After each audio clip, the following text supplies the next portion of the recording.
And finally, the world-famous webmaster and historian to wrap up the speakers. Kevin, please come forward.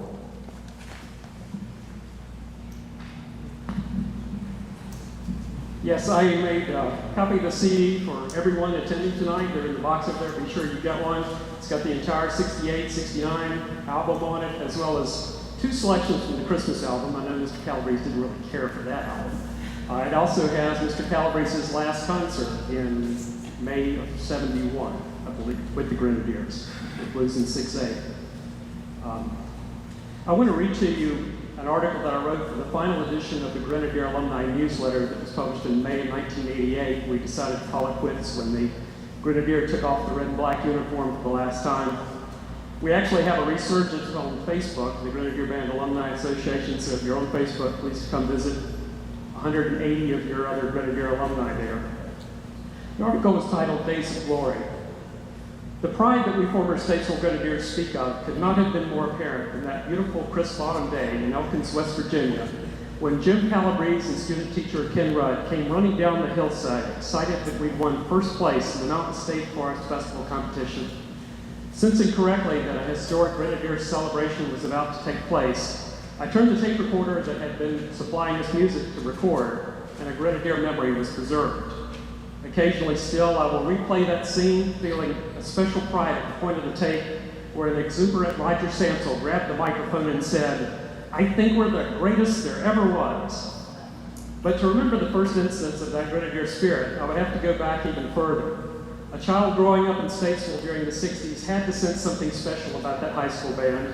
As a 10-year-old, I went to see my older brother board the buses with the band to head for St. Petersburg, Florida. I watched in awe as the spirited but disciplined ensemble loaded the buses singing, "We are the Grenadiers, the mighty, mighty Grenadiers. Everywhere we go, people want to know who we are, so we tell them, we are the Grenadiers, the mighty, mighty Grenadiers." I was to find out later that esprit de corps had no better definition than the Statesville Grenadier Band.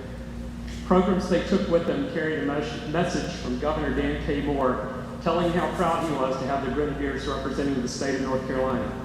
Perhaps it was that day that I surmised that the Grenadier tradition was one of North Carolina's crown jewels. And I would have been right. The band returned from that trip at the heart of St. Petersburg, both literally and figuratively. The period of the late 60s may have been the pinnacle of Grenadier success. The band's first album was produced, and the band was chosen to represent North Carolina at the President's inauguration. Never mind that a miscue had been playing Rule Britannia as they passed in review. In retrospect, it was just fun. From 1970 to 73, it was my turn to wear the gallant red and black. This was arguably the best time to be a Grenadier, having the leadership of both Mr. C and Coach Rudd. The memories of my personal Grenadier era are too many and vivid to describe in detail, but several must be mentioned. The Forest Festival, being Davidson College's home band, and inevitably outclassing the college bands, performing in a drenching downpour with just 5 or 6 other band members before the Statesville-Lexington football game. The national anthem never sounded better. Coy Dotson requesting an encore of Blues in 6/8 for band at Mr. Calabrese's final concert. Early morning sectionals. Drum major Al Pettit drawing his sword to successfully scare off a drunk who was heckling the bagpipers. Placing it in his scabbard and doing it all the while maintaining perfect step and bass timing. And of course, the last concert playing the tap solo in the Battle Hymn of the Republic. Even though high school was not a particularly pleasant experience during the racially troubled early 70s, all of that was forgotten in band. We were a team striving towards a goal of precision excellence, determined to give a dignified, nothing but class performance. We worked extremely hard. Our school year began before the first football player showed up for practice and did not end until the last graduate filed out of the stadium. As Grenadiers, we tried, we achieved, we were proud to have accomplished. There is something really special about those of us who have never really taken off the Grenadier uniform, who secretly conduct old band albums in our living rooms, who find ourselves mowing the grass at a perfect 8 steps to 5 yards, and who swell with pride when we hear British Grenadiers or Scotland the Brave. Yes, the Statesville Grenadier has made us proud, has won us fame, taught us precepts of hard work, discipline, and striving for excellence.